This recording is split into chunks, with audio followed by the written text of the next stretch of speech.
Well, we got a breakout happening at the moment, guys. Whales have come in, they're supporting the market, and it looks like we're going to go higher. But I thought I would do this crypto altcoin review on Curve. This video is not financial trading or investment advice in any way, shape, or form. This is purely for entertainment and for educational purposes only. Always remember that forecasting in any sector is incredibly difficult, but the financial sector is by far and away the most difficult to forecast.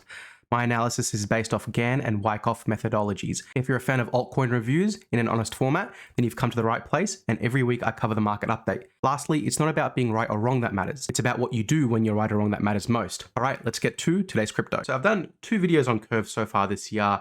My first one was speaking very, very highly of it. This was in January before everything crumbled down. We had Russia-Ukraine invasion, we had inflation, increased interest rates due to that inflation, even though we had inflation for a little while before that, but I digress. My second video was a little bit more conservative on Curve. If you've been watching my market update videos lately, I've been talking about Curve for the last couple of weeks, saying that Arweave and Matic were looking the best. Arweave has slowed down a lot since then, but Matic and CRV are looking pretty damn good. I will do more altcoins that I think are good. So big shout out to Avalanche. That will be in tomorrow's video. But I thought I'd do a video on Curve just to see where we're at the moment, because it still is looking very, very strong. So if you want to know what Curve is, I'll link my first video up there on top. Just know that the content in it might be a bit outdated, seeing as how that was in January before the bear market really took off. So let's just have a look at where Curve is at the moment now for the charts. So if you're familiar with my channel, you know how I talk about the Gann and Wyckoff analysis. So 50% tool bounced off it perfectly numerous times. Of course, Curve had a massive, massive shoot up on high volume on the 28th of July. That would call the top for this cycle at about $1.58. Of course, we came down. Look at the volume, guys. When the market is going down, don't always think to yourself, oh my God, the market's going down. How is it going down, right? How is it going down? What is the spread? What is the volume? So if we have a look at the volume bar here, if you're familiar with my channel again, white line, 30-day moving average. If the volume bars are below the white line and it's going down, that's a good sign. It means not many people are selling. So you can see once we started to get to about the 31st and 1st of August, you're starting to see the volume really drop down. Hence that the people who wanted to, all the weak hands have basically been sold off, time for higher prices. The next day we closed mid on the bar. So there's a bit of support coming into the market. You can see that we have a bit of a long bar going down. We get supported. That would be supporting for the market at around that, $1.30, call it. Of course, we're closing mid on the bar, so they're still not, the market's not ready to go up higher, but it's not willing to go down lower. These are some of the toughest ones to call when they're just right in the mid bar on low volume. It just means it could really go either way. Generally, it's a good sign because it's not being sold off at the same time. So that's the good news.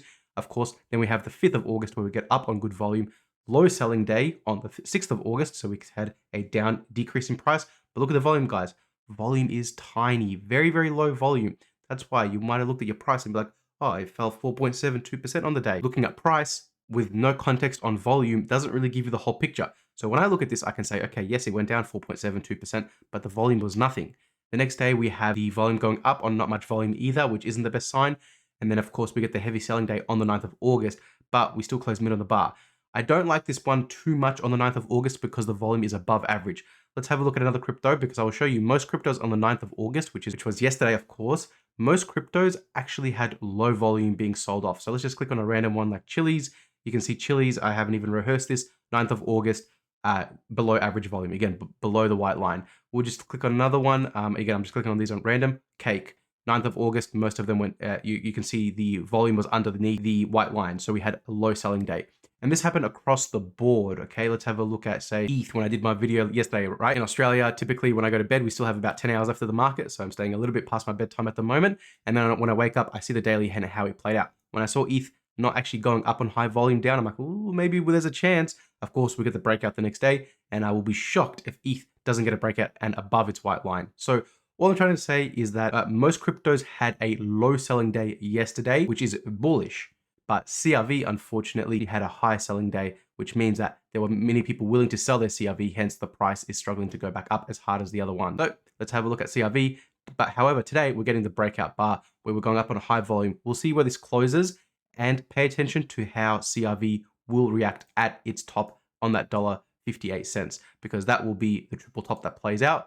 See how it reacts. Ideally, we want something similar to what ETH is going through at the moment. ETH is actually roaring at it and really looking like it wants to cut right through it. So you can see very, very, very high volume going above that swing top from the 8th of August. That's what you want. You want a very nice, good spread, clean cut, high volume, showing we don't care about this resistance. We're punching right through it. That's what you want. So we'll have to see if CRV can actually push that through. We've probably got another 1 to 3 days before we start to test these levels, see how it tests. It's okay if it gets rejected a little bit, as long as it sort of hovers there a little bit. That's really what you want there. So either a clean cut or just hovering near there on a low selling day near that top. That means there's not many people selling. It's going to push through that. It just means it needs a bit more time. That's all. If we can go through that and we can push through it, then we are definitely going to start going higher, because we're starting to really test these levels higher. We could be going at around $2.30, or roughly around, call it an even $2, give or take a few cents here and there. And then we've got some major areas coming right here at these swing tops here, anywhere between, like I said, $2 and about $2.30. But this whole area will be major resistance. So like I said, anywhere between $2 and $2.30. I don't really see going much higher. 50% coming here at $2.46. So again, we'll have to see how that plays out. But that's going to take a little while. That's if we get there. Remember, guys, ETH merger is coming up. Retail is coming back into the market. Whales will sell into them. The question is if the whales still see value at this point and will support the market at the current price, because they see the current price at being an attractive price, and hence they will buy more to bump up the price. If they don't see it's an attractive price, they will sell onto the retail investors who are coming in due to the ETH merge. They will drop the price. Then they will pick the crypto they sell to the retail hands at a later date at a cheaper price, and the game continues. It's a brutal market. Lastly, I will just quickly say I wouldn't want CRV breaking this 50%, because it's actually held up very, very well at around that even dollar, you can call it. So if it starts breaking that dollar, you might want to start thinking about putting in your stop losses, or if your stop loss is hopefully there already, because I wouldn't want to see it breaking these bars here ideally. But we're a very, very healthy amount away from it. So stop losses are very personal. How much do you want to put it? Do you want to risk 27%? Do you want to risk 19%? It's up to you.